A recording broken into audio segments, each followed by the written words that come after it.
In 221 BC, a new empire rises.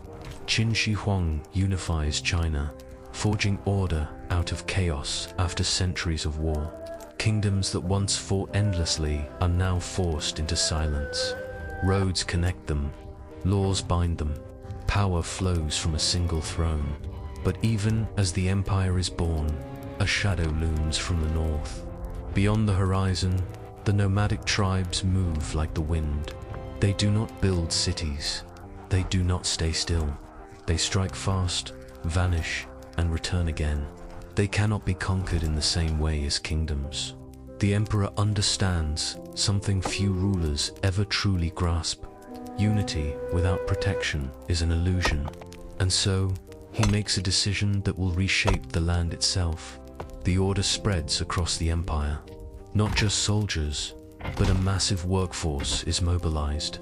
Farmers are taken from their fields, craftsmen from their workshops, prisoners from their chains. Even scholars and officials are not entirely spared. Entire families watch their sons and fathers disappear into the distance. This is no ordinary construction. This is survival. Hundreds of thousands begin the journey north. Some march willingly, most do not. The roads are long, the supplies thin, and the destination unknown to many. Along the way, exhaustion takes its toll. The weak fall behind, the strong keep moving. By the time they arrive, the land itself seems to resist them. Mountains rise like walls before the wall. Valleys sink into darkness. Deserts stretch endlessly, swallowing footprints within minutes. Before anything can be built, the path must be chosen. Surveyors and commanders study the terrain. They do not fight nature, they use it. The wall will follow the high ridges, the narrow passes, the natural barriers that already exist. It is not just construction, it is strategy carved into the earth. The first stage begins. The land is cleared, trees are cut down, roots are torn from the ground. The forests that once stood silently are reduced to timber, not for beauty, not for shelter, but for structure. Wood becomes the skeleton of the wall. The topsoil is removed carefully. It is too soft, too unstable. Beneath it lies firmer ground, the true foundation. Without this step, the wall would crumble before it even rises. In the valleys, teams gather stone. Each piece is carried by hand. No machines, no shortcuts, just human endurance. The stone is not used for height, but for stability. It forms a base layer, protecting the structure from water and erosion. Above it, the real work begins. The soil itself becomes the wall. Lower soil, fine, dry, and abundant, is collected in massive quantities. Workers sift through it, removing every impurity, rocks, roots, anything that might weaken the structure. The mixture must be exact. Clay is added for binding, sand for strength. Water is measured carefully. Too much, and the wall will collapse. Too little, and it will never hold together. There is no room for error. The mixture is churned, turned, and prepared. Then comes the defining process, rammed earth. Wooden frames are assembled on the foundation, forming molds. These molds define the shape of the wall. Within them, soil is poured in thin layers, a few inches at a time, no more. And then, the pounding begins. Workers lift heavy tools and bring them down again and again, compressing the earth. The sound echoes across the mountains, a relentless rhythm, day after day. The goal is simple: remove every pocket of air, turn loose soil into solid mass. Each strike brings the wall closer to permanence, but the labor is merciless. Hands blister, muscles tear, backs break, and still the work continues. From dawn until dusk, under the burning sun or freezing wind, they hammer the earth into submission. There is no rest, only progress. and failure is not tolerated. Inspectors test each layer. If a tool sinks too deeply, the entire section is destroyed and rebuilt. Time is lost. Punishment follows. Fear ensures precision. As each layer hardens, another is added immediately. The process repeats endlessly. In some sections, builders experiment. Sticky rice paste is mixed into the earth, increasing its strength. Lime is added to create chemical reactions that harden the material further. These small innovations make the difference between survival and collapse. Slowly, almost imperceptibly, the wall begins to rise. As it grows, the molds are dismantled and rebuilt higher. Teams work simultaneously in different sections.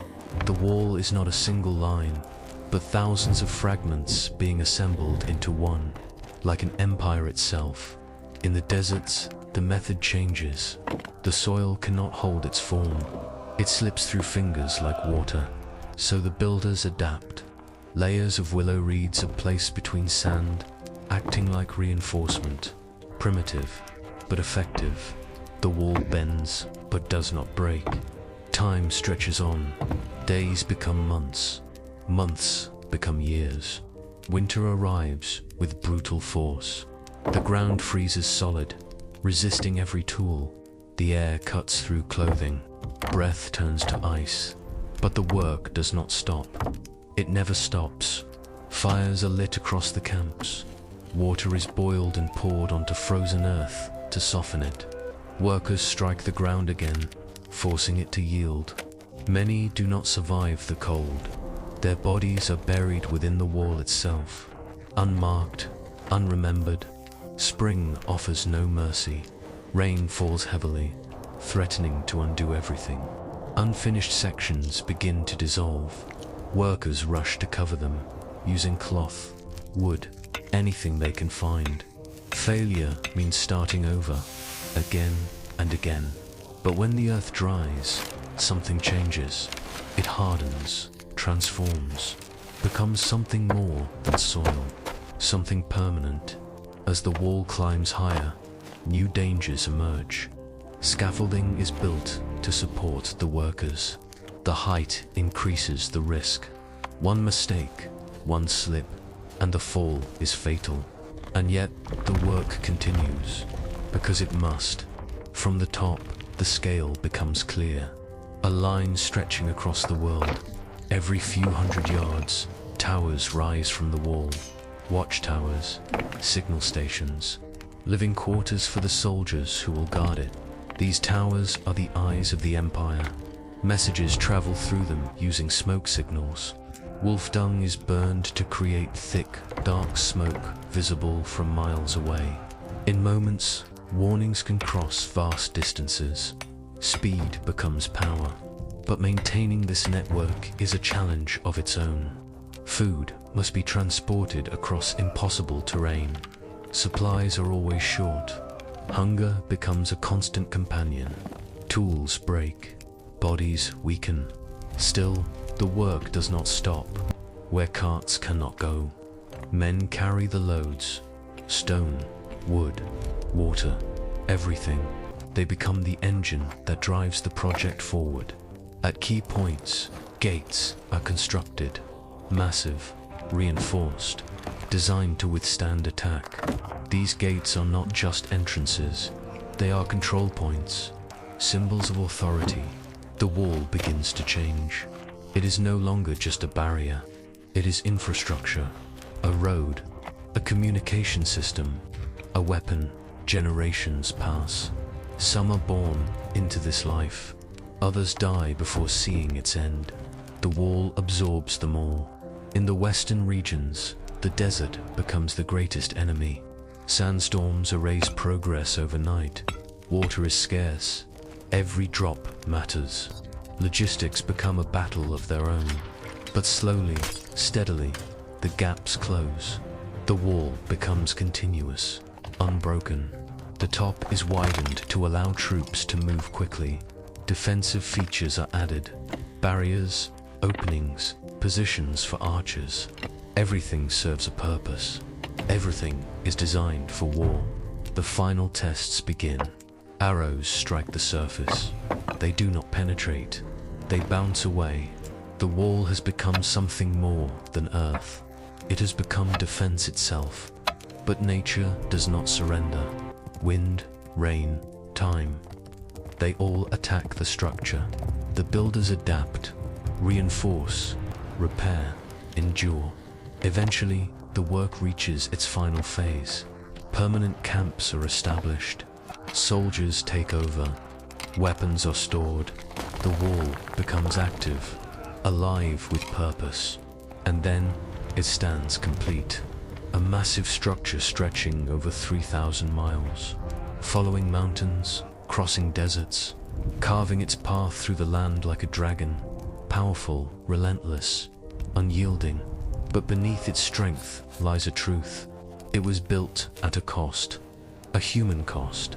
Thousands buried within its foundation, lives traded for security, blood mixed with earth. It becomes known as the longest cemetery on earth. Years pass, the Qin dynasty falls, empires rise, empires collapse, but the wall remains, silent, enduring, watching. It weathers storms, it erodes, parts of it crumble, but its presence never disappears. It becomes more than a wall. It becomes a symbol of power, of fear, of ambition, of human will. And even centuries later, it still stands, not just as a defense, but as a reminder of what humanity is capable of building and what it is willing to sacrifice. The Great Wall is complete, and history will never forget it.